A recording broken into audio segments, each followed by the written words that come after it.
सच्चे देशभक्त की कहानी। दोस्तों, हमारे देश में हमेशा देशभक्ति को धर्म से ज़्यादा महान माना गया है।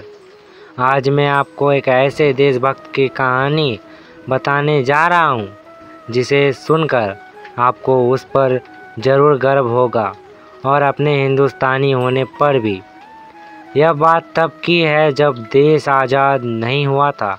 नेताजी सुभाष चंद्र बोस ने देश के लोगों से अपील की थी कि उनके घर से एक आदमी उनकी सेना में भर्ती हो और देश के लिए लड़ाई में अपना योगदान दे। इस अपील को सुनकर पहाड़ी प्रदेश में रहने वाली एक बूढ़ी माँ बहुत खुश हो गई, क्योंकि वह अपने देश से बहुत प्यार करती थी और वह चाहती थी कि उसका बेटा भी सुभाष जी के सेना में भर्ती होकर देश के लिए लड़े। जब बूढ़ी माँ के बेटे को उनकी इच्छा पता चली तो वह भी खुशी खुशी सेना में जाने के लिए तैयार हो गया और अपने माता का आशीर्वाद लेकर सेना में भर्ती होने के लिए पहुंच गया। इस सेना में भर्ती होने के लिए कर्नल जब सबसे पूछताछ कर रहा था, तब कर्नल ने लड़के से पूछा कि वह कितने साल का है और उसके घर में कौन कौन है। कर्नल ने सवालों का जवाब देते हुए लड़के ने कहा कि वह 21 साल का है और उसके घर में वह इकलौता बेटा है और उसकी बूढ़ी माँ है।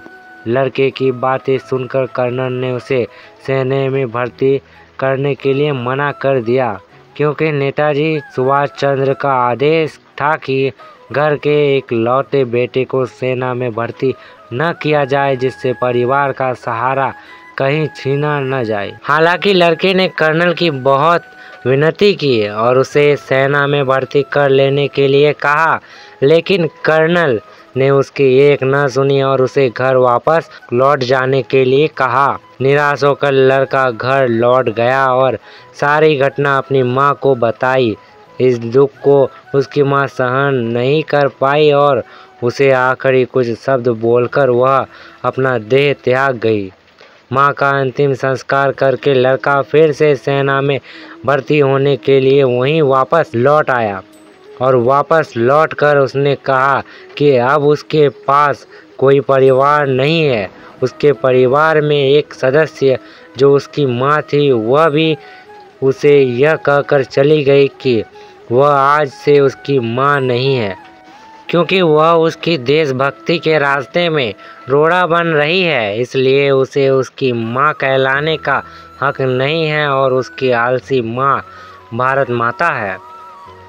इन सारी बातों का नेताजी को जब पता चला तो उन्होंने इस देशभक्त माता को श्रद्धांजलि दी और उनके बेटे को सेना में भर्ती कर लिया और उन्हें कप्तान की पोस्ट पर नियुक्त कर दिया। दोस्तों, यह होती है सच्ची देशभक्ति और यह होता है देश के लिए बलिदान।